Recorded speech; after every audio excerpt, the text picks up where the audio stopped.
bonsoir à toutes. Bienvenue pour cette nouvelle soirée élection municipale 2026. La Chambre des notaires est très heureuse de vous accueillir dans ce haut lieu. Bienvenue à tous ceux qui sont en distanciel. Vous êtes plus de 200 connectés en ce moment. Bienvenue également à vous. D'ici le premier tour, nous recevons donc les 4 principaux candidats. Et aujourd'hui, nous avons le plaisir de recevoir la révélation de cette campagne. On peut dire ça comme ça. Même vos détracteurs vont dire oui, je pense. Sarah Knafo, bonsoir. Bonsoir, merci de votre accueil. Bienvenue. Hier, nous avons reçu Rachida Dati, auparavant Pierre-Yves Bournazel, et la semaine prochaine, ce sera Emmanuel Grégoire. Dans un instant, l'introduction de Pierre Tarade. Bonsoir, président de la Chambre des notaires de Paris. Mais d'abord, pour mieux vous connaître de façon un petit peu originale, Sarah Knafo, je vais vous soumettre 3 chiffres et vous me dites à quoi ça correspond. D'accord? Vous êtes prête? Premier chiffre, 32. Mon âge. Alors je sais que ce n'est pas très élégant de ma part de donner l'âge d'une dame, mais c'est un fait politique tout de même. Je trouve que c'est intéressant. La mairie de Paris, vous y rêviez depuis longtemps, depuis toute jeune ou depuis 2 mois? Je n'osais pas en rêver, ouais. Mais depuis quelques mois, j'ai comparé, j'ai regardé les programmes des autres et puis je me suis dit, puisque ce n'est pas à la hauteur, pourquoi pas? Et donc j'ai concocté ce programme, 130 pages de mesures chiffrées, réfléchies, créé avec des experts, conçus à l'aide de professionnels, d'ingénieurs, de directeurs de crèche, de commissaires de police, de notaires. D'ailleurs, j'ai l'un de mes candidats qui est dans la salle et qui est notaire. Ouais. Donc, avec l'aide de professionnels de tous les secteurs. Mais et voilà. Quand même, la politique via des élections, vous y pensiez il y a longtemps déjà ou pas? Non, je pense que c'est venu petit à petit. Donc maintenant, ça me paraît évident et je crois que je suis au bon endroit au bon moment et j'espère être maire de Paris le 23 mars prochain. Autre chiffre. 3 fois plus. Est-ce que vous savez ce que ça veut? Est-ce que c'est? Dites-moi. Selon un site, Média Arago, vous bénéficiez d'une exposition 3 fois supérieure sur les réseaux sociaux, notamment pour X et pour vos abonnés. À chaque fois que vous faites un post, vous êtes vu 3 fois plus que vos concurrents. Certains disent que Elon Musk vous soutiendrait et le réseau X vous soutiendrait. Alors, ce que j'ai remarqué, c'est que sur Instagram et sur Facebook, ça n'était pas 3 fois plus, mais 15 fois plus. Ouais. Alors, je ne sais pas si Mark Zuckerberg me soutient aussi, auquel cas je le remercie. Sur YouTube, c'est cette fois 100 fois plus que mes concurrents parisiens. Donc, je remercie aussi Google de son soutien. Ou alors, j'invite les autres candidats à s'interroger plutôt sur le côté intéressant de ce qu'ils publient par rapport à ce que je publie, parce que parfois, il vaut mieux se regarder soi-même qu'accuser Elon Musk. Dernier chiffre, est-ce que je peux tester votre humour et votre autodérision? Alors ça, c'est le pass Navigo, si vous parlez d'humour et d'autodérision. 90, ouais, voilà, exactement. Ouais, on est d'accord, c'est 90,80. Je l'aurais deviné. En communication, même si on fait parler de soi de façon négative, c'est quand même une bonne communication pour vous? Non, j'aurais préféré ne pas me tromper, je vous avoue. Dans tous les cas, je pense que mes adversaires ont sauté sur l'occasion. Ils attendaient depuis 1 mois et demi une faille, une erreur. Je ne compte pas leur faire plaisir tout le reste de la campagne. Allez, au programme de cette soirée, nous allons bien sûr parler du thème qui nous concerne directement ici, à savoir bien sûr le logement et les familles. Nous parlerons aussi des enjeux climatiques, du commerce et de l'attractivité économique. Nous évoquerons bien sûr le Grand Paris, puis on se projettera aussi sur un Paris horizon 2040, si vous le souhaitez. Vous pouvez poser des questions. Ici dans la salle, bien sûr, vous aurez un micro et à distance, n'hésitez pas à poser toutes les questions que vous souhaitez au cours de cet entretien. Mais tout d'abord, Pierre Tarade, je vous laisse le soin d'introduire officiellement cette soirée. Officiellement, c'est impressionnant, mais peut-être que mon objectif, c'est de vous impressionner un petit peu, parce que vous n'êtes pas ici n'importe où. Vous êtes ici au cœur de Paris, au Châtelet. Il se trouve qu'au Châtelet, depuis 1270, il y a des notaires. On n'a pas bougé depuis le XIIIe siècle. Enfin, un tout petit peu, parce qu'on a glissé de quelques dizaines de mètres sur la place. Et cet endroit, dans ce bâtiment qui vient d'être rénové, dans lequel nous vous accueillons, pour nous, c'est un peu une métaphore de ce que nous sommes, les notaires. On est au cœur de la cité, au cœur de la ville. D'ailleurs, qui se rappelle qu'il y a la chambre des notaires au milieu de la cité? C'est un peu comme les notaires. On nous oublie, mais on est quand même là. On voit tout ce qui se passe. On réfléchit à ce qui se passe auprès de nous, pour nos concitoyens. Nous sommes des relais des pouvoirs publics, descendants, mais remontants aussi. On fait remonter l'information. On a de très belles perspectives sur l'hôtel de ville, on vous a à l'œil. Magnifique. Et vous avez vu derrière vous, on le voit, l'hôtel de ville. Oui, vraiment. Là, vous avez déjà gagné, je suis très impressionnée par ce bâtiment. D'ailleurs, Napoléon disait que dans la construction des bâtiments, quand il construisait les préfectures, il disait que c'était pour montrer la force de l'État. La force de l'État dans les communes, il voulait que la préfecture soit le bâtiment le plus majestueux qu'on puisse trouver dans le département. Donc c'est réussi avec ce bâtiment très napoléonien, on est très impressionnés à peine entrés. Et c'est l'objectif et la raison pour laquelle vous êtes ici, parce que nous, les notaires, des grands témoins de la société, nous avons à cœur d'assister, de participer au débat aujourd'hui parce qu'il y a un débat électoral, demain auprès de la mairie de Paris, quelle qu'elle soit, pour travailler avec elle. Donc nous sommes à votre écoute, nous sommes d'autant plus à votre écoute que, vous l'avez dit tout à l'heure, nous réfléchissons aujourd'hui à l'horizon 2040. Alors 2040, c'est un horizon pour les notaires. Nous sommes des gens du temps long. Ça fait un peu plus que 2 mandats pour vous, donc je vous souhaite peut-être d'être encore là. En tout cas, nous, on compte bien y être encore, et on réfléchit à ce que sera notre travail, notre écosystème en 2040. Et donc, on verra tout à l'heure si vous vous projetez aussi loin. Merci Pierre Tarade. Alors je vous propose de commencer par le premier thème qui est central, c'est le logement et les familles. 180 000 habitants en moins en 12 ans. Chaque année, Paris perd 12 000 habitants en moyenne. Les familles et les classes moyennes fuient donc Paris. Est-ce que vous souhaitez le retour? Et si oui, comment on fait? Absolument, évidemment que je souhaite leur retour. Le titre de mon programme, c'est Une ville heureuse. Une ville heureuse, c'est une ville où les habitants ne partent pas, où les Français reviennent, où on a envie de vivre dans sa capitale, où l'on a envie de fonder un foyer. Et je trouve qu'il n'y a rien de plus triste que lorsqu'on voit dans les communes limitrophes à Paris, on pense à Levallois, à Saint-Mandé, à Neuilly, on va dans des parcs, on voit des poussettes partout. On voit de la vie, on voit de la jeunesse, on voit des familles qui s'installent. Et à l'inverse, à Paris, on voit un phénomène tout autre, même à l'opposé. Dès lors qu'un couple désire s'installer, faire des enfants, le premier réflexe, c'est d'essayer de quitter Paris.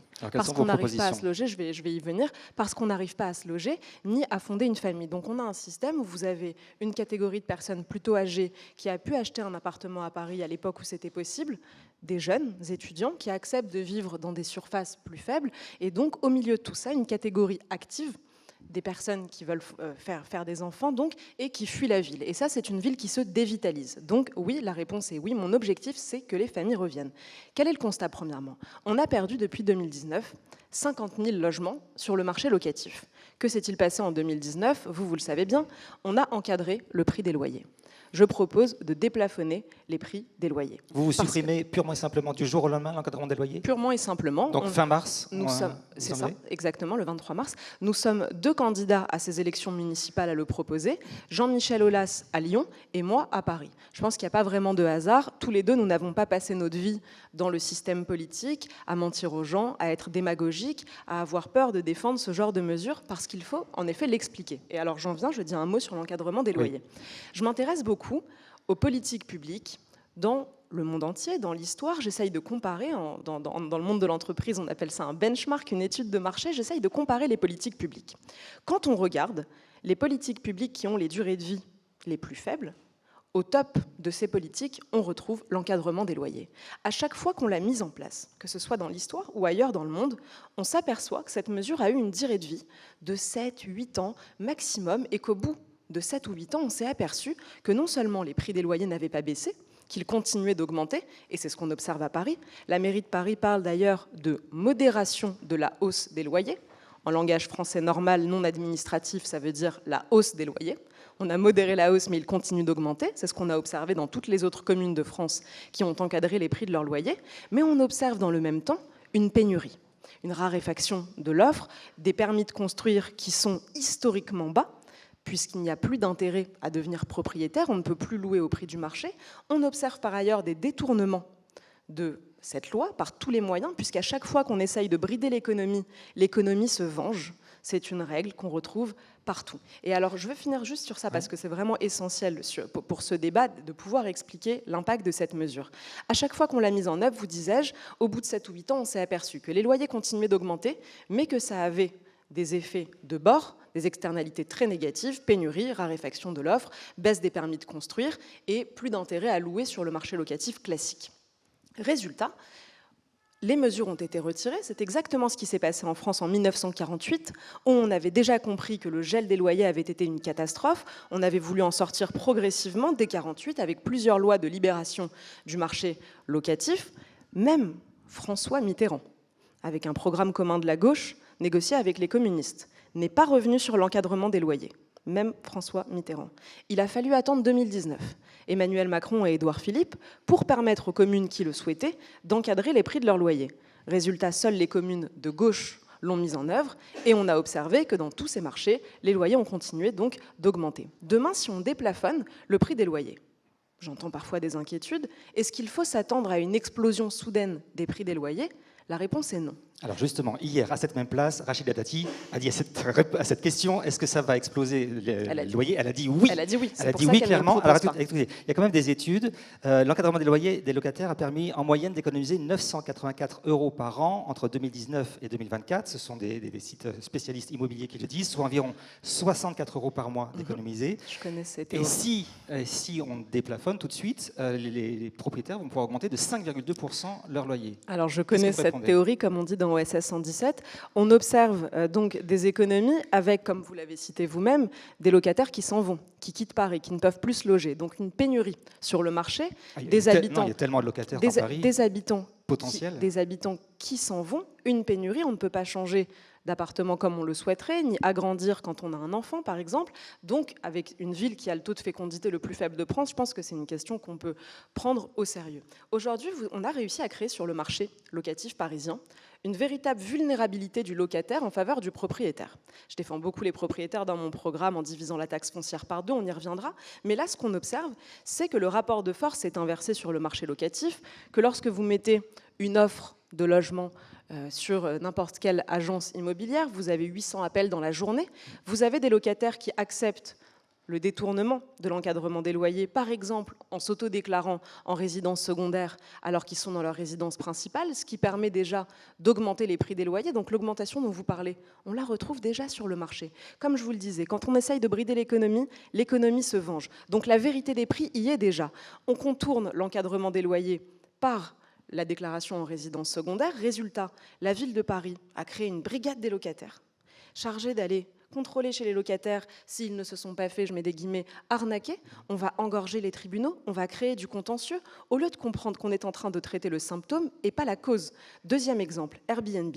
Les propriétaires qui vont se dire on ne trouve plus de rentabilité lorsqu'on loue sur le marché classique. Qu'est-ce qu'on va faire? On va essayer de retrouver une rentabilité en louant sur Airbnb.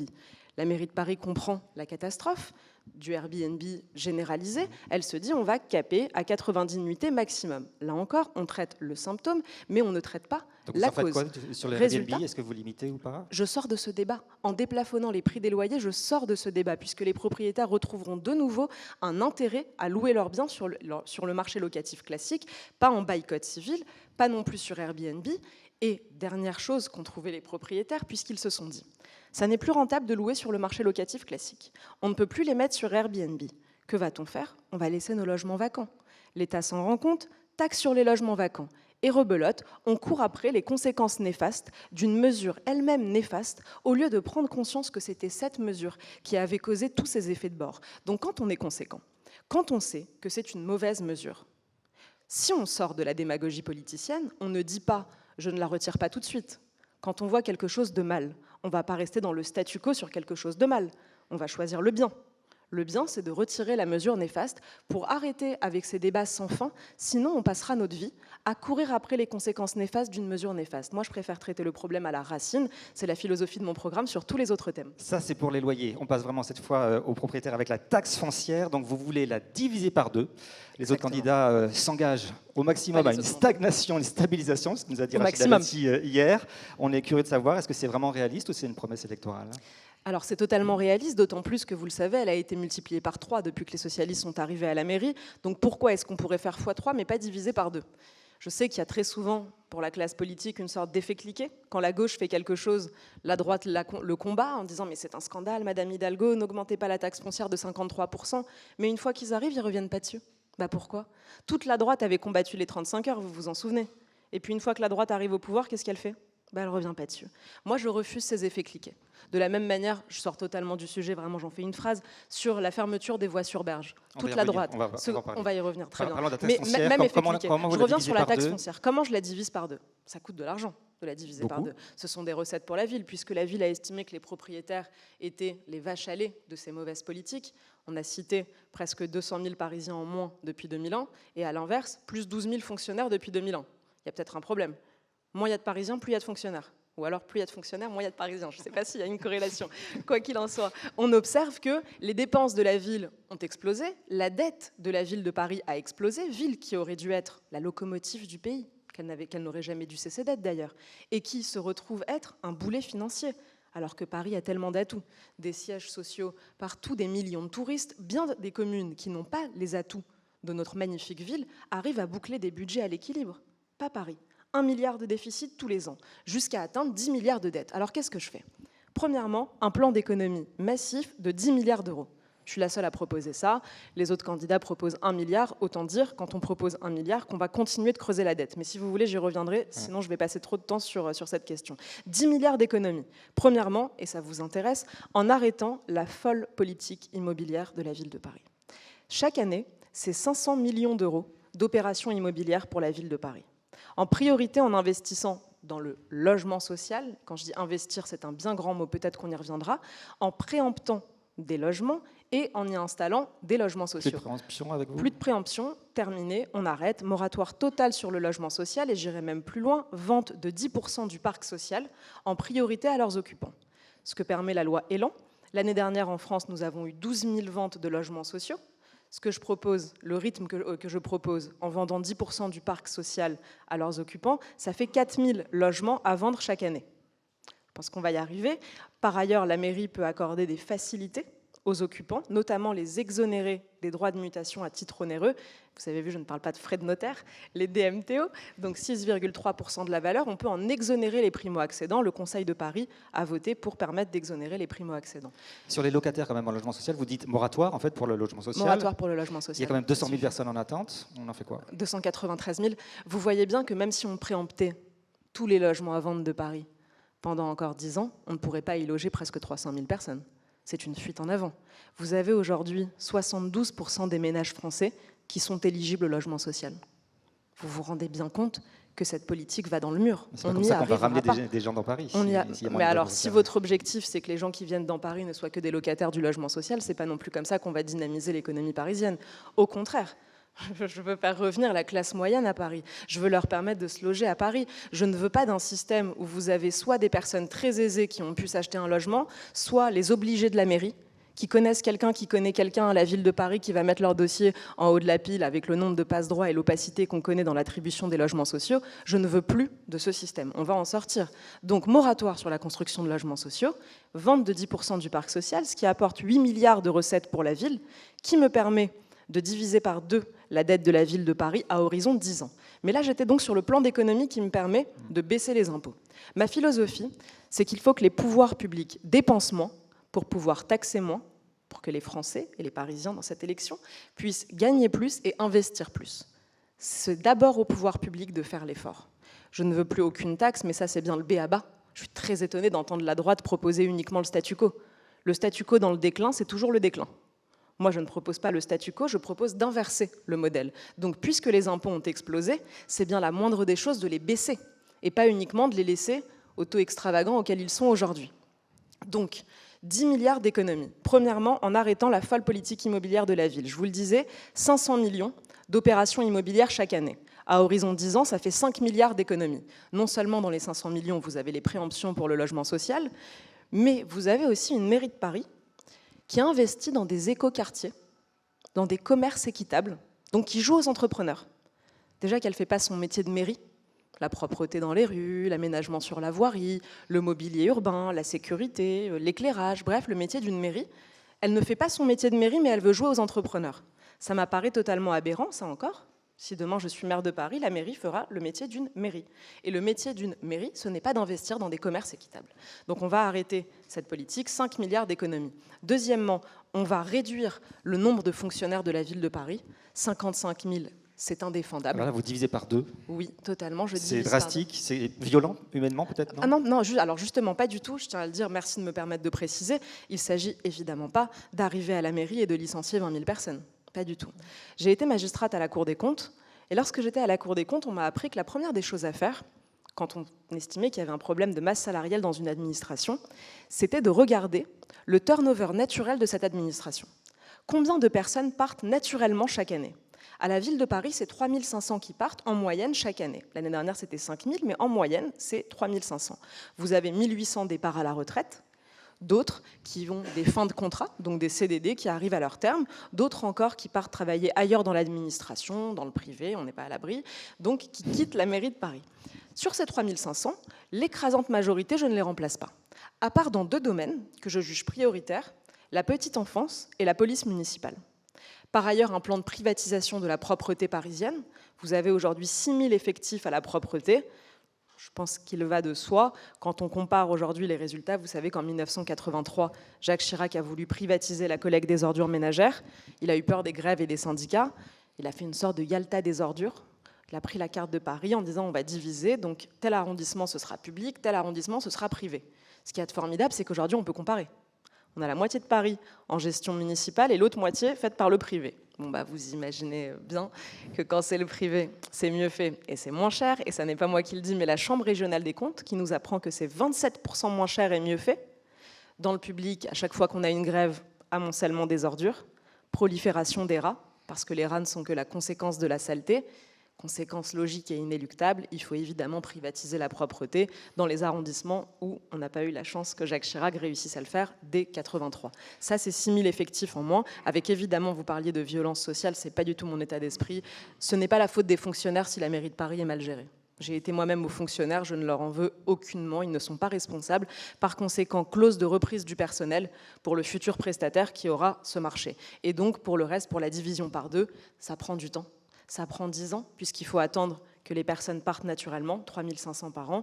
On ne remplace pas les postes. Je crois que c'est de bonne politique et que par ailleurs, socialement, il n'y a évidemment pas de casse sociale. Donc, ces économies, on était à 8 milliards. On était à 8 milliards. De justifier la taxe foncière divisée par 2. Comme il y a des gens qui aiment les mathématiques, ils vont se dire qu'on est à 8.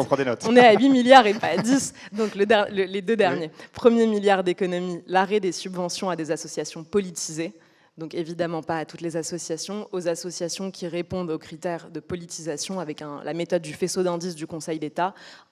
Des associations qui prennent position lors des élections, qui font des appels à voter, par conséquent ils excluent certains Français de leur champ d'activité. C'est normal qu'ils ne soient pas financés par l'impôt de ces Français.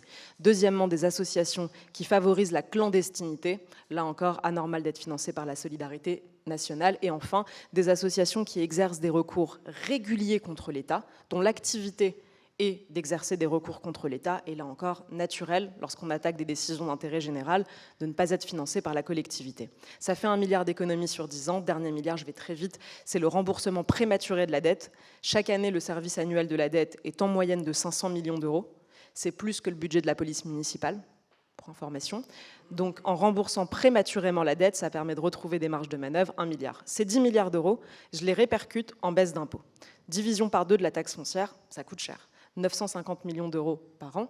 Donc, c'est tout de suite du pouvoir d'achat rendu aux propriétaires, des marges de manœuvre, de la rentabilité, notamment pour la rénovation, on en parlera peut-être, mais aussi division par 2 des 2 taxes qui sont répercutées sur les locataires, ça coûte un peu moins cher, la taxe d'enlèvement des ordures ménagères et la taxe de balayage. Ces 2 taxes divisées par 2, et enfin, baisse des frais de notaire de 10%, les DMTO, comme ça je le précise, je dis le vrai mot, les droits de mutation à titre onéreux, baissent de 10% de ces frais pour favoriser l'accès à la propriété.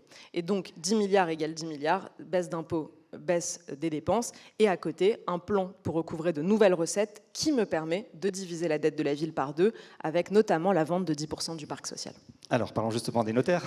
Qu'est-ce que vous en pensez? Le logement, c'est sujet central, bien sûr, pour vous. Sujet central pour nous, et avec un témoignage, j'entends tout ce que vous dites, mais le plafonnement des loyers, c'est une chose, il n'y a pas que ça. Et quand on entend nos clients qui, effectivement, retirent les biens de la location, du marché, ou en tout cas du marché officiel d'ailleurs, eh bien, il y a quelque chose qui les bloque énormément. Alors, ce n'est pas du ressort du maire, mais je suis sûr, c'est le DPE, je suis sûr que le maire de Paris a le moyen de se faire entendre sur le sujet. C'est effectivement le DPE, enfin, qui est un peu l'exemple. Mais aujourd'hui, si vous voulez mettre un bien en location, il faut faire des travaux. Alors, des travaux qui, par ailleurs, sont très compliqués à faire parce qu'il faut satisfaire la copropriété, l'architecte des bâtiments de France, etc., mais surtout qui coûtent cher. L'immense majorité des bailleurs aujourd'hui, 80% des bailleurs sont des personnes privées. Et 2/3 des bailleurs, les personnes privées en question, sont à la retraite. On parle de personnes âgées, parfois très âgées, qui, en moyenne, un bailleur, il a juste un peu plus d'un logement en location. Ça veut dire que l'immense majorité des gens, c'est des Français moyens qui ont un appartement qu'ils avaient acheté il y a longtemps pour loger les enfants, etc.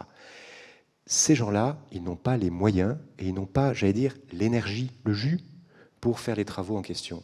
Et ils n'ont surtout pas l'argent. Alors depuis longtemps, on porte 2 propositions à la Chambre de Paris qui s'articulent assez bien. La première, vous avez parlé beaucoup de droits de mutation à titre onéreux, je vous en remercie, mais il y a aussi des droits de mutation à titre gratuit. Ceux-là, on pourrait les utiliser comme une carotte. La personne âgée, la vieille dame, on va être dans le cliché, mais c'est un cliché qui est très réaliste. La vieille dame qui a un appartement qu'elle renonce à mettre en location parce que c'est trop compliqué. On va l'inciter à transmettre à la génération d'après, moyennant une économie de droits de mutation à titre gratuit, un cadeau fiscal, il faut bien ça, mais moyennant surtout un engagement pour ses enfants de faire les travaux et de mettre en location, peut-être à des conditions favorables ou pas, ça c'est vous qui voyez. La deuxième mesure, c'est quand même gênant. J'ai acheté cet appartement avec les économies de ma vie, je n'ai plus d'argent pour faire les travaux. Est-ce qu'il n'y a pas le moyen, et je ne peux pas le louer, pour récupérer de l'argent qui pourrait me servir à faire les travaux? Est-ce qu'il n'y a pas le moyen de se mettre d'accord, d'autoriser la mise en location de passoires énergétiques à condition de partager le coût des travaux avec le locataire, moyennant une franchise de loyer ou quelque chose comme ça, qui fasse que le locataire fasse ses travaux à son rythme avec l'argent qu'il ne paiera pas au bailleur pendant un certain temps.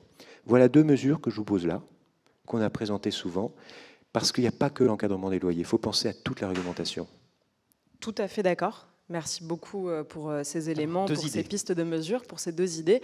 Vous avez raison de le dire. C'est vrai que dans mon programme, j'essaye de ne pas être trop hégémonique et d'empiéter sur les compétences de la loi, de l'Europe. Il y aurait beaucoup à dire. D'autres, 130 pages, c'est déjà conséquent, avec tout ce que peut faire une mairie. Donc disons que tout ce que peut faire une mairie, je veux le faire.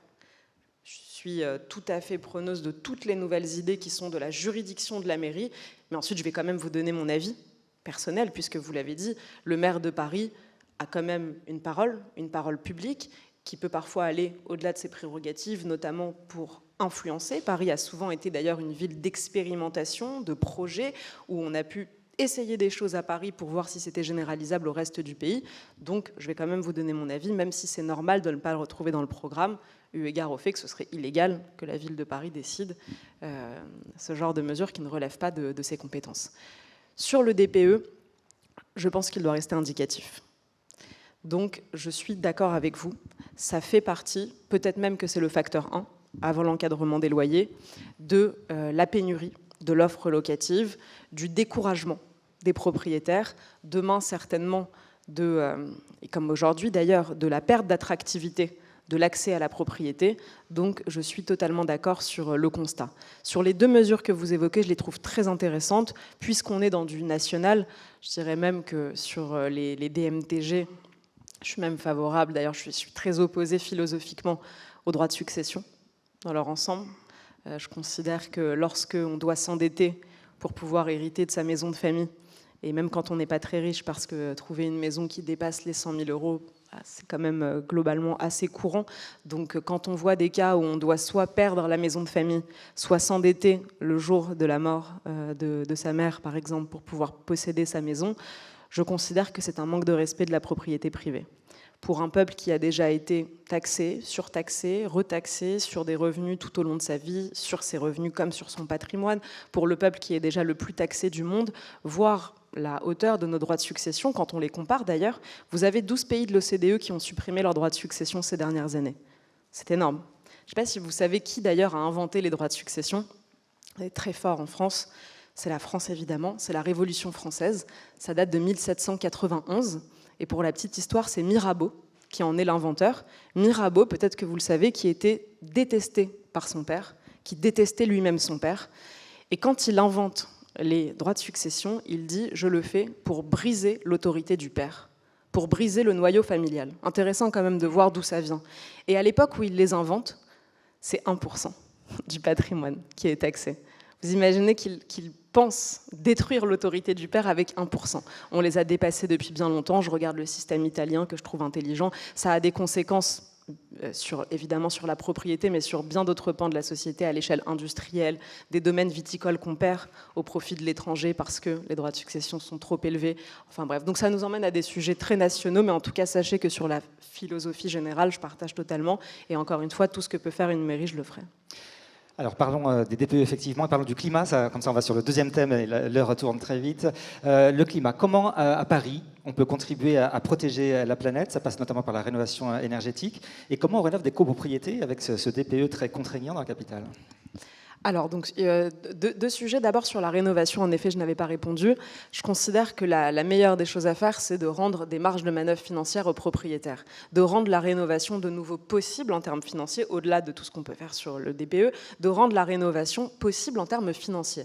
Je crois que la division par 2 de la taxe foncière rend des marges de manœuvre colossales. C'est aussi pour ça que j'aurais aimé vous montrer, j'ai créé un simulateur, mais je vous invite à aller voir, je vais le publier dans les tout prochains jours, je vous l'aurai montré en premier, mais ce sera la prochaine fois. J'ai créé un simulateur dans lequel vous nous dites si vous êtes propriétaire, occupant, bailleur, la surface en mètres carrés, s'il y a un ascenseur ou pas, bref, tout un tas des questions, mais c'est très rapide, ça prend 1 minute de remplir le questionnaire, et ensuite ça simule combien est-ce que vous gagnez avec mon programme, en tant que propriétaire, en tant que locataire. Il y a aussi la question des automobilistes, puisque je simplifie drastiquement les règles de stationnement. C'est un simulateur de pouvoir d'achat, combien est-ce que vous gagnez, et après évidemment chacun se pose la question de ce qu'il fera de cet argent. Pour des propriétaires qui peuvent être de nouveau incités à rénover leurs biens parce qu'ils savent que la valeur va augmenter, ça leur donne la capacité financière de le faire. Il y a une deuxième chose qui défavorise la rénovation aujourd'hui à Paris, c'est ce système de pastillage, où vous savez que si vous entreprenez des travaux, soudain, la mairie de Paris peut vous contraindre à installer des logements sociaux dans des immeubles de bureaux. J'ai même vu un cas où un presbytère qui voulait faire des travaux avait été forcé, s'il faisait ses travaux, d'installer des logements sociaux à l'intérieur, des écoles. On n'arrête pas la folie. Pour moi, c'est une nationalisation rampante de l'immobilier parisien. Tout ça, je vais y mettre un terme. Je propose dans mon programme l'abrogation du PLU bioclimatique, la fin du système de pastillage, pour retrouver la possibilité, si on le souhaite, de faire des extensions, de faire des rénovations, simplifier drastiquement les règles de permis de construire, en divisant par 3 les délais d'instruction des permis de construire, avec une seule limite, l'architecture, la beauté, l'harmonie visuelle de Paris. En réalité, c'est ce que le PLU parisien n'aurait jamais dû cesser d'être. Les PLU visent, en principe, à ce que les nouvelles constructions s'intègrent harmonieusement dans le paysage. Et quand vous allez dans le Pays Basque, dans des villages normands, vous comprenez toute la valeur d'un PLU. Ça sert à quelque chose. On va dans le Pays Basque, on sait qu'on est dans le Pays Basque. On va dans un village normand, ils savent respecter l'identité architecturale et visuelle de leur village. Justement, il y a plein de fois où c'est non pour la rénovation énergétique parce qu'il faut respecter la façade et les architectes des bâtiments de France sont très stricts. Oui. Et des fois trop parce qu'on ne peut pas rénover. Oui, c'est pour ça que je vous dis, moi j'ai une seule limite, c'est pas nos limites, maintenant on fait tous les travaux, on construit des choses affreuses en plein Paris. Non, ma seule limite, c'est l'architecture. Là, je considère que c'est une limite qui a sa justification. C'est naturel. Quand on a créé le Paris haussmannien magnifique, ça reposait aussi sur un cahier des charges très strict, visuellement. Donc c'est ma seule limite, et à part ça, simplifier drastiquement les règles de permis de construire, dépolitiser ce plan local d'urbanisme, le dépolitiser. Pour moi, le pastillage, c'est la quintessence de la folie politicienne. Donc ça, j'y mets un terme pour permettre de retrouver de la possibilité de rénover si on le souhaite. Alors le climat, c'est aussi la pollution de l'air, les voitures. Il y a 2 choses, il y a les voies sur berge, il y a aussi le périphérique. Alors vous, donc ça fait beaucoup parler. Une voie donc à 100 mètres d'ici, hein, on remet les voitures en bas et on met les piétons au-dessus. Je suis arrivé à pied. Il y avait des milliers de jeunes qui étaient au bord de l'eau. Ils seront des milliers sur la promenade magnifique. Ils seront au-dessus, mais ils ne seront pas au bord de l'eau. Et vous aurez moins de voitures et moins de pollution sur les quais. Est-ce que ce n'est pas aller dans le sens inverse de l'histoire, de remettre des voies rapides, de la pollution, alors qu'elle a drastiquement baissé sur 20 ans? Merci pour cette transition magnifique. Quand je vous disais tout à l'heure l'effet cliquet de la gauche, moi j'ai décidé d'en sortir. Voilà, je n'y crois pas. Non, il n'y a pas de décision qui serait inéluctable. Tout le monde s'était opposé à cette décision. Maintenant, je vous réponds sur le fond et sur la qualité de l'air. Vous avez raison de dire qu'il y a un contexte général d'amélioration de la qualité de l'air. L'air est historiquement bon aujourd'hui à Paris. C'est intéressant. On pourrait dire merci Madame Hidalgo. Notamment, vous ne dites pas non? Si, non. attendez. Non. Permettez-moi de faire ma transition. Si vous dézoomez la carte de Paris, qu'est-ce que vous observez? Que vous avez eu exactement la même tendance sur toute la région Île-de-France. Et je vais vous apprendre un scoop, il n'y a pas de nuages de pollution au-dessus des villes de droite. Non. De la même manière, on ne voit pas des oiseaux et de l'air pur uniquement quand les villes sont de gauche ou écolo. Pas du tout. Quand on regarde toutes les capitales européennes, on observe la même tendance, une amélioration généralisée de la qualité de l'air. Alors là, on se dit, ah, ma flûte, c'est peut-être pas que grâce à Madame Hidalgo. Mais alors, grâce à quoi? Et là, quand on lit les études, Airparif, reconnu, Airparif, qui nous apprend que 75% de l'amélioration de la qualité de l'air est due en priorité à 2 facteurs. Le premier, les changements des pots d'échappement des voitures. L'amélioration des pots d'échappement beaucoup moins émetteurs de particules toxiques. Donc là, on peut remercier les ingénieurs de Renault et de PSA, les féliciter pour leur innovation technologique qui ont bien plus agi pour le climat, pour la qualité de l'air que la mairie de Paris, et ça pousse le politique, je crois, à être humble, à savoir remercier le secteur privé qui innove, qui entreprend et qu'on devrait bien plus souvent valoriser plutôt que les criminaliser comme on le fait, et bravo à nos constructeurs automobiles de l'avoir fait. Le deuxième changement qui a permis l'amélioration de la qualité de l'air, donc je vous disais c'est 75% de l'amélioration qui s'explique par ça, c'est les changements des modes de chauffage. Des ménages, des bureaux, etc. On se chauffait au fioul, on ne se chauffe plus au fioul, c'est bien moins émetteur. Par conséquent, la qualité de l'air s'est améliorée. Les décisions de la ville de Paris maintenant, venons-en là. Toujours Airparif. Dans un contexte généralisé d'amélioration de la qualité de l'air, les décisions de la ville de Paris ont au contraire contribué à recréer des îlots de pollution dans Paris. Airparif 2017, un an après la fermeture donc des voies sur berge. Qu'est-ce qu'on observe? Airparif nous dit noir sur blanc. La fermeture des voies sur berge a recréé de la pollution. Sur les quais hauts, Louvre, Célestin, vous connaissez bien, sur les axes de délestage, en particulier le boulevard Saint-Germain. Pourquoi? Plus de voitures sur les quais hauts, mais surtout parce qu'on sait, toutes les études le montrent, qu'une voiture sur un trafic fluide pollue jusqu'à 3 fois moins qu'une voiture dans les embouteillages. Ce qui émet des particules toxiques, c'est le phénomène de stop and go. Donc, plus vous créez de bouchons dans la ville, plus vous créez de pollution. Ce qui fait que la mairie de Paris a réussi, dans un contexte généralisé d'amélioration de la qualité de l'air, à recréer des îlots de pollution. Même chose pour le périphérique passé à 50 km/h, où on a recréé sur des axes de délestage de la pollution, alors même qu'on aurait pu, non pas mettre plus de voitures, mais plus de fluidité. Et c'est ça mon programme. Je ne suis pas la candidate de la bagnole ou je ne sais pas quoi, comme j'ai entendu Emmanuel Grégoire le dire. Moi, je ne conduis pas dans Paris, je suis une piétonne, j'adore me promener sur les voies sur berge, donc je ne suis pas du tout en train de prêcher pour ma paroisse ou de faire un symbole politicien. Au contraire, que du pragmatisme. Je recherche plus de fluidité dans la ville. C'est l'intérêt de tous. Plus de fluidité, ça passe par faire confiance à la technologie, faire confiance à l'innovation. On parlait tout à l'heure de Paris 2040.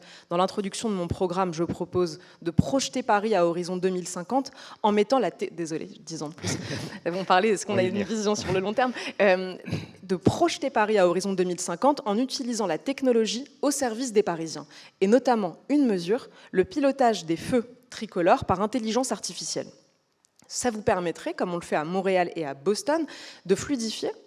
Les trafics peuvent être plus fluides, jusqu'à 11% à Montréal par exemple, en permettant, lorsque vous vous arrêtez à un feu et qu'il est rouge alors qu'il n'y a personne devant, que le feu soit synchronisé et que vous puissiez avancer, parfois en pleine nuit, attendre 2 minutes comme ça de manière périodique, c'est évidemment stupide, vous perdez du temps, vous pourriez avancer.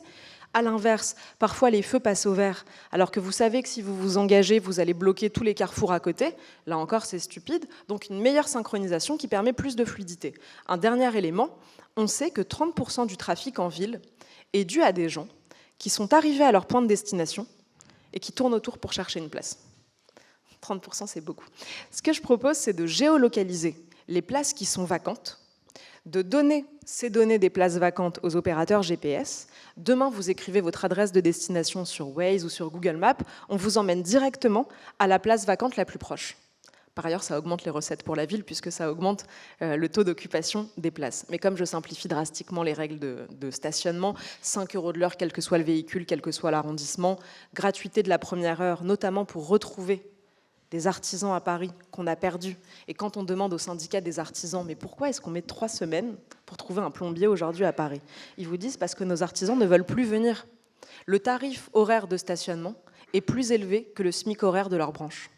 Ça n'est plus rentable de venir à Paris. Donc première heure de gratuité, dernière phrase, gratuité entre midi et 14h, notamment pour aider les restaurateurs, mais aussi pour que chaque personne qui veuille déjeuner à Paris n'ait pas à budgéter 36 € de stationnement avant même de commander la première entrée.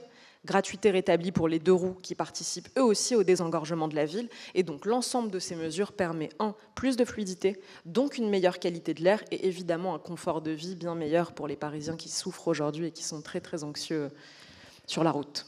Vous parlez des artisans, on va parler aussi des commerçants. La vacance commerciale a largement progressé. Elle est passée de 6% à plus de 10% en 15 ans. Le commerce de gros aussi, le nombre a chuté de 77% en 20 ans.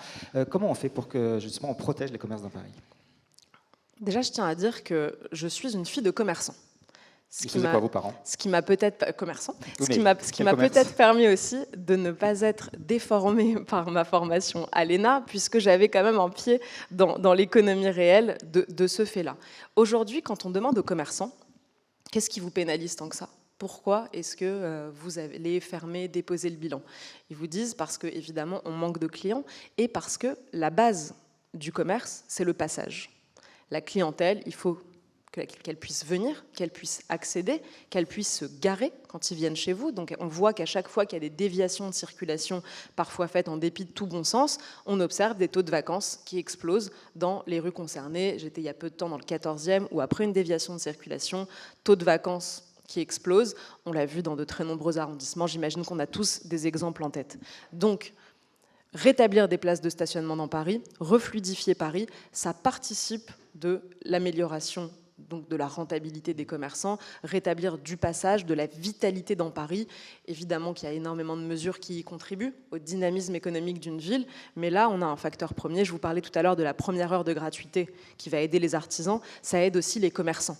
Vous pouvez vous garer très rapidement pour aller acheter quelque chose, là encore sans avoir à budgéter si vous avez un véhicule familial. 18 € pour aller vous loger, pour aller vous garer dans le centre de Paris. Rétablir des places de stationnement sur la voirie.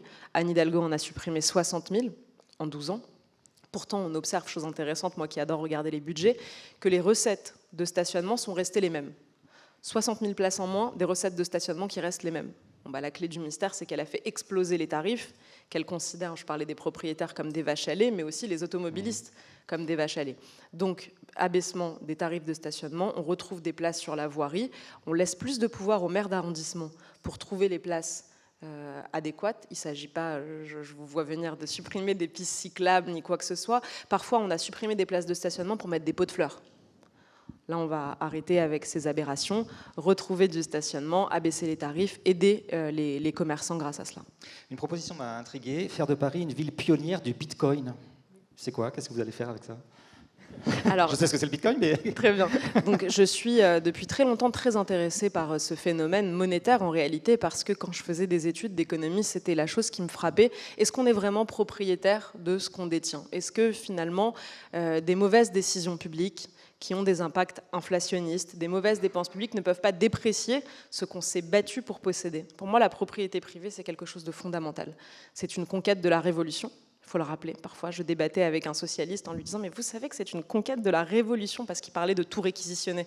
Il voulait réquisitionner. C'était Jacques Baudrier, mais vous devez le connaître, l'adjoint au logement qui pose fièrement place des Vosges devant un logement social à 40 000 € du mètre carré en disant « Voilà où nous allons installer des HLM ». Enfin, bref. Donc je lui rappelais que la propriété privée était une conquête de la révolution. En France, on a des gens qui sont morts pour la propriété privée. On l'oublie. Pour moi, c'est un droit aussi important que le droit de vote, la propriété privée. Donc, je me suis intéressée à ce... C'était une longue introduction pour dire pourquoi je m'intéressais au Bitcoin. Je termine par là.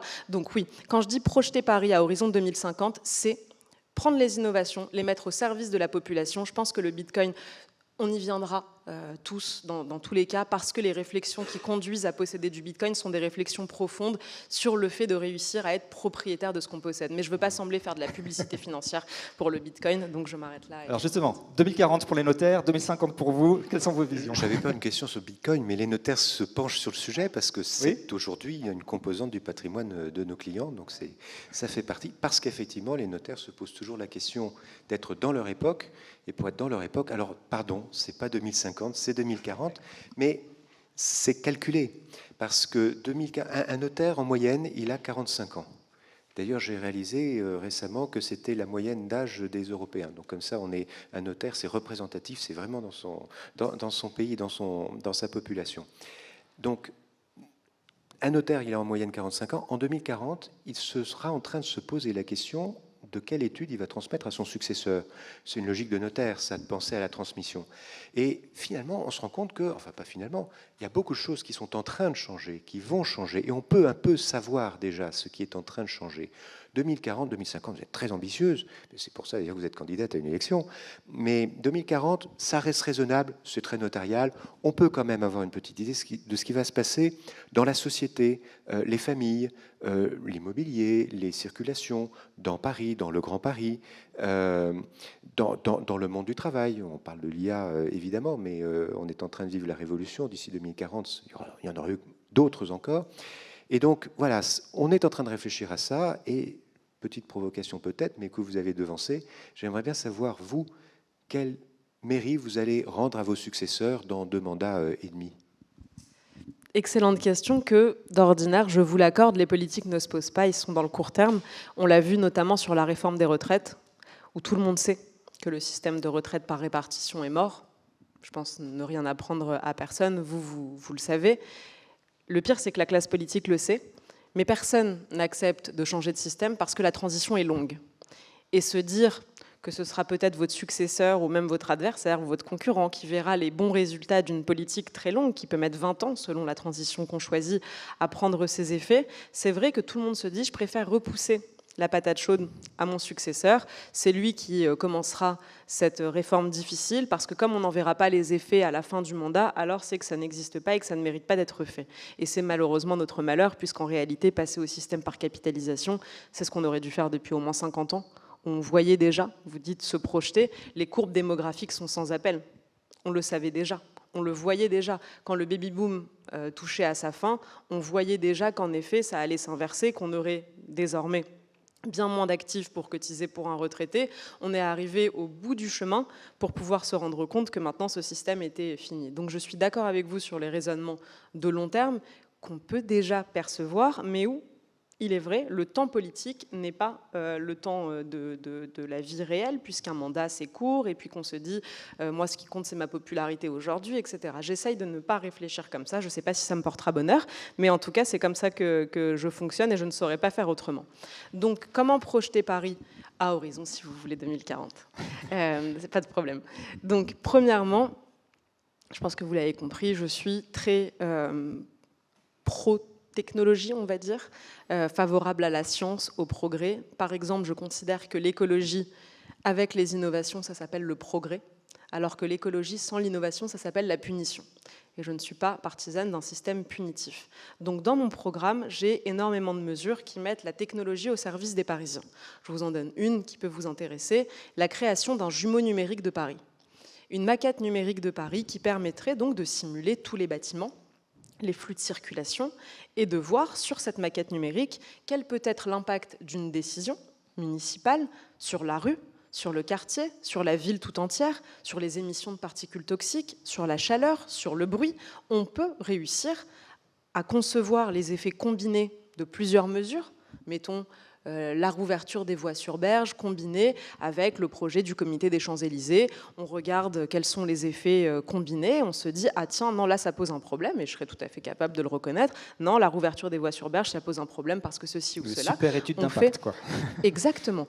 Comme on le fait déjà souvent dans le privé. Et donc, on fait des essais-erreurs sur ordinateur, ce qui est bien plus rationnel que, comme on le fait aujourd'hui, de commencer à faire marcher les marteaux-piqueurs et les pelleteuses avant même d'avoir fait une quelconque simulation. Et donc, on va faire des travaux. Au bout de 5 ans, on va s'apercevoir qu'il y a eu des effets désastreux. Et là, on va se dire, ah bah mince, on recommence les travaux et c'est reparti pour 5 ans. Gabegie, absence de pragmatisme total. Donc, une maquette numérique qui nous permet de simuler tous les impacts avant même d'avoir engagé les travaux. Premier élément.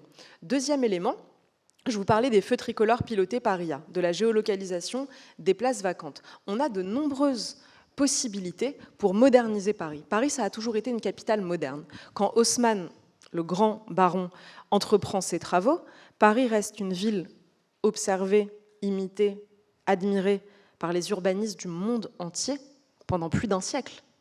Et ils viennent tous à Paris prendre des notes et se demander mais comment est-ce qu'ils ont fait pour construire une ville aussi propre, aussi harmonieuse, aussi lumineuse, comment est-ce qu'il a réfléchi à tout ça? Et voilà quelqu'un qui a réussi à projeter Paris. Et ce qui est, je trouve, intéressant aujourd'hui, c'est qu'on remarque que les constructions haussmanniennes nous semble presque plus moderne que tout ce qu'on a pu construire dans les années 60. Rien n'a l'air plus vieux que des HLM construits en 70. J'ai grandi en Seine-Saint-Denis, donc j'ai grandi au milieu de ça. Rien ne m'a l'air plus has-been que ce qu'on a construit il n'y a pourtant pas si longtemps. Et Haussmann, qui date de bien avant notre naissance à tous, pourtant c'est la quintessence de la modernité. Vous êtes un touriste à Paris, vous voulez loger dans de l'haussmannien. C'est moderne, c'est beau, c'est propre, c'est harmonieux. Bref, on a réussi à créer ça à Paris. Je crois qu'on peut réussir de nouveau, Haussmann 2.0, si Haussmann on veut, 2.0, à réinventer Paris et à offrir aux générations futures une ville dont elles soient fières et qui continue d'être admirée par le reste du monde. Donc c'est le Paris 2040 ou 2050. On va prendre vos questions à présent, parce qu'après vous avez un engagement médiatique, donc on doit être à l'heure. Qui veut prendre la parole ? Pardon, oui, j'ai des questions là. Au micro, d'abord dans la salle, et puis ensuite on va faire en distanciel s'il y a des gens qui veulent poser des questions. Alors, on va faire en distanciel. Donc, on fait des questions rapides et réponses rapides, d'accord ? C'est un pari, hein ? C'est un engagement difficile. Oui, je sais. Quelle est votre politique pour la natalité à Paris qui perd les habitants ? Alors, taux de fécondité le plus faible de France, donc la politique du logement y répond, l'absence de place en crèche. J'essaye de regarder tous les facteurs, je vais vite, tous les facteurs qui font que les familles quittent Paris, sécurité, absence de place en crèche, logement. Sur le logement, j'y ai tellement largement répondu que je m'arrête là pour être courte. Sécurité, je double les effectifs de la police municipale, je les arme, j'engage un plan d'interpellation massive de toutes les zones d'insécurité à Paris. Au lieu que les policiers municipaux soient employés pour dresser des contraventions et contrôler les centimètres carrés sur les terrasses, je peux vous assurer qu'ils auront beaucoup de travail, autre que verbaliser des dames avec leurs chiens, mais au contraire, aller interpeller des délinquants, des vendeurs à la sauvette, des trafiquants de drogue. On a une loi qui arrive au printemps et qui nous permet d'avoir beaucoup plus de compétences pour la police municipale. Je vais toutes les utiliser. Tout ce que peut faire une mairie, je le ferai. Évidemment, la mairie de Paris n'a pas pouvoir sur la justice, donc qui est le problème, le laxisme judiciaire, le problème de l'insécurité. Mais tout ce que peut faire une mairie, je le ferai en tirant toutes les conséquences de la sécurité qu'on a eue pendant les Jeux Olympiques à Paris. On s'est aperçu que oui, à Paris, on pouvait être en sécurité. La recette, des effectifs policiers, et, pardon de cette banalité, on s'est aperçu que plus de policiers sur la voie publique, ça voulait dire moins de délinquants sur la voie publique. On va tirer les leçons. Et donc, place en crèche. On a aujourd'hui 7000 places en crèche vacantes à Paris. C'est le taux de vacances le plus important de toute la France. Pourquoi ? Parce qu'on manque de professionnels de la petite enfance. Elles n'arrivent pas à se loger dans Paris. Ce que je veux faire, c'est leur réserver la priorité dans le logement social. On hérite quand même de beaucoup de logements sociaux. Il y a un turnover de 14 000 personnes qui quittent le logement social tous les ans. Sur ces départs, priorité absolue accordée aux professionnels de la petite enfance. Et enfin, vous, dans le secteur privé, quand vous observez que vous avez une offre d'emploi qui ne trouve pas sa demande, qu'est-ce que vous faites ? Vous vous dites, le salaire est peut-être trop faible. Donc, revalorisation en proposant des salaires à l'embauche de 10% supérieurs pour les professionnels de la petite enfance pour réoccuper ces 7000 places en crèche vacantes et pouvoir les offrir aux familles. On a un petit peu répondu, mais que ferez-vous pour les classes populaires françaises qui ne peuvent pas se loger à Paris entre la fin de l'encadrement des loyers et le moratoire pour le logement social ? Il y a des inquiétudes là-dessus quand même. Alors ce que j'observe, c'est qu'en 2001... Vous avez une politique plutôt propriétaire ? Non, pas du tout. Je vous ai dit division par deux des deux taxes qui pèsent sur les locataires aussi, taxe d'enlèvement des ordures ménagères et taxe de balayage. Ce qu'on observe, c'est qu'en 2001, quand on avait seulement 13% de logements sociaux, les catégories populaires arrivaient davantage à se loger dans Paris qu'aujourd'hui. Je pense qu'il faut remettre en question cette politique et se dire pourquoi est-ce que c'est encore plus difficile aujourd'hui de se loger alors qu'on a encadré les loyers et alors qu'on a créé plus de logements sociaux. Je vous l'ai dit, on n'arrivera pas à loger 300 000 personnes qui sont sur les listes d'attente. Je fais confiance à l'économie réelle pour réussir à retrouver des opportunités, retrouver ce qu'on a perdu avec 25 ans de socialisme. Politique, cette fois-ci. Que pensez-vous du nini de Pierre-Yves Bournazel aujourd'hui pour le second tour en cas de duel Dati-Grégoire, et appellerez-vous à voter Dati au second tour si vous n'êtes pas qualifié ? Alors, j'espère que je serai qualifiée, mais si je ne l'étais pas, je sais toujours différencier entre ma droite et ma gauche, contrairement à M. Bournazel. Donc, évidemment que je sais choisir le moindre mal. Je pense que le bien, c'est ma candidature, donc je me bats pour le bien. Et le moindre mal, c'est, dans tous les cas, réussir à sortir la gauche de la mairie de Paris. Donc, en formulant, est-ce que vous appellerez à voter Dati ? Je vous ai dit oui dès la première phrase en disant si je n'étais pas qualifiée, mais j'espère que je le serai et je me bats pour ça. Je préférerais évidemment Mme Dati à M. Grégoire et je n'ai pas de doute là-dessus, mais surtout, je tiens à le dire, j'appellerai à une alliance. Je crois qu'aujourd'hui, quand on regarde les scores, seule l'alliance nous permet de gagner. Quand on regarde, je suis passée en gros, pour aller vite puisqu'on parle de politique, de 5% à 12% en 3 semaines. Si les courbes se poursuivent, en principe, je devrais être maire de Paris, mais on verra. Ça, c'est l'algorithme mathématique. Espérons que ce soit mathématique, je ne sais pas, mais je vais me battre pour ça. Quand on regarde les scores aujourd'hui, vous voyez que quelles que soient les hypothèses, Dati plus moi, ça gagne. Dati sans moi, c'est pas certain. Donc on a besoin l'une de l'autre. Si j'étais première au premier tour, mettons-nous dans cette hypothèse, si j'étais première au premier tour, j'aurais l'humilité de savoir que j'ai besoin des autres pour gagner. Je tendrai la main à Madame Dati, y compris si j'étais première au premier tour. Et dans le cas où elle est première et où je suis deuxième, je lui tendrai la main aussi pour que nous puissions l'emporter face à la gauche. Peut-on promettre une ville heureuse quand on est d'extrême droite ? Oh là là, vous avez des gens très engagés. Ils travaillent sur France Inter, vos copains, en visio. Alors, je ne m'attendais pas du tout à ça. C'est Benjamin Duhamel qui a infiltré, qui a infiltré la visio. Bah, évidemment, je ne suis pas d'extrême droite. Enfin, Vous n'êtes pas d'extrême droite. Je pense que tous ceux dans la salle qui sourient voient bien à quel point c'est Vous faites quand même partie d'un groupe au Parlement européen qui est d'extrême droite, avec l'AfD, c'est d'extrême Non, droite. absolument pas. C'est un groupe qui s'appelle Europe des Nations Souveraines, qui défend la souveraineté des nations. Donc fait partie de l'AfD, uniquement des partis qui défendent qui est officiellement d'extrême droite par les autorités allemandes. Non, absolument pas, qui défend la souveraineté des nations. Moi, je suis dans ce groupe pour ça. D'ailleurs, au titre de la souveraineté, j'ai une liberté de vote totale. Il nous arrive de voter différemment, d'ailleurs, plusieurs fois. C'est la souveraineté qui nous intéresse. Moi, je suis une souverainiste, donc une gaulliste, souverainiste. J'ai été formée par Marie-France Garot, pour ceux qui s'en souviennent. Mes idoles politiques, disons, c'est plutôt Philippe Séguin et le général de Gaulle. Donc, à partir de là, je pense m'inscrire dans cette grande tradition de gaullisme qui est attachée à la souveraineté, parce que la souveraineté, à la fin, c'est la démocratie. C'est le pouvoir du peuple. Et d'ailleurs, je finis par ça. Quand je dis dans mon programme, je veux gouverner Paris comme on gouverne la Suisse, c'est-à-dire avec ses habitants. Je ne crois pas avoir entendu un programme plus démocratique que le mien. Donc, si la démocratie, si la Suisse, c'est l'extrême droite, il faut que votre monsieur aille revoir ses définitions. Une autre question politique. Un accord avec le RN pour la mairie de Paris aurait été opportun. Pourquoi cela n'a-t-il pas été bataillé ? On passe du tout au tout. Donc, il y a les partisans du RN, les partisans... Bon, c'est formidable. Écoutez, moi, ce que je dis, c'est que je tends la main à tout le monde à droite. Donc, évidemment, ça fait partie de ma philosophie. L'union des droites, ça va jusqu'à tous ceux qui veulent plus de sécurité pour les Parisiens, moins d'impôts, même s'ils disent on va juste arrêter de les augmenter, je les pousserai à dire il faut moins d'impôts, moins de gabegies, moins de dépenses publiques. Donc je ne vois pas, si nous sommes tous d'accord sur ça, je ne vois pas au nom de quoi nous ne voterions pas ensemble demain au Conseil de Paris. Donc je tends la main à tous les autres candidats de droite pour sortir le socialisme de la mairie. Même si vous n'êtes pas élu maire de Paris, cette campagne des municipales aurait été pour vous un immense coup de com'. C'est quoi la suite ? C'est à mon bureau, à l'hôtel de ville, pas loin de chez vous d'ailleurs, puisqu'il paraît que vous avez un œil sur moi. C'est 6 ans de mandat où je pense que mes journées seront bien pleines si je veux mettre en œuvre tout ce programme. Donc je me projette dans ça, je me bats pour ça et ne m'en faites pas dévier.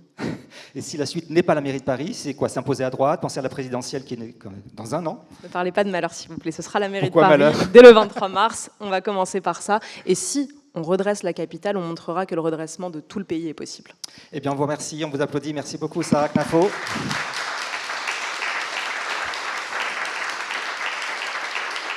Merci Pierre Tarade, merci à l'équipe des notaires qui a organisé cette rencontre. Prochaine rencontre, c'est avec Emmanuel Grégoire, jeudi prochain, dans une semaine, à 18h. Merci.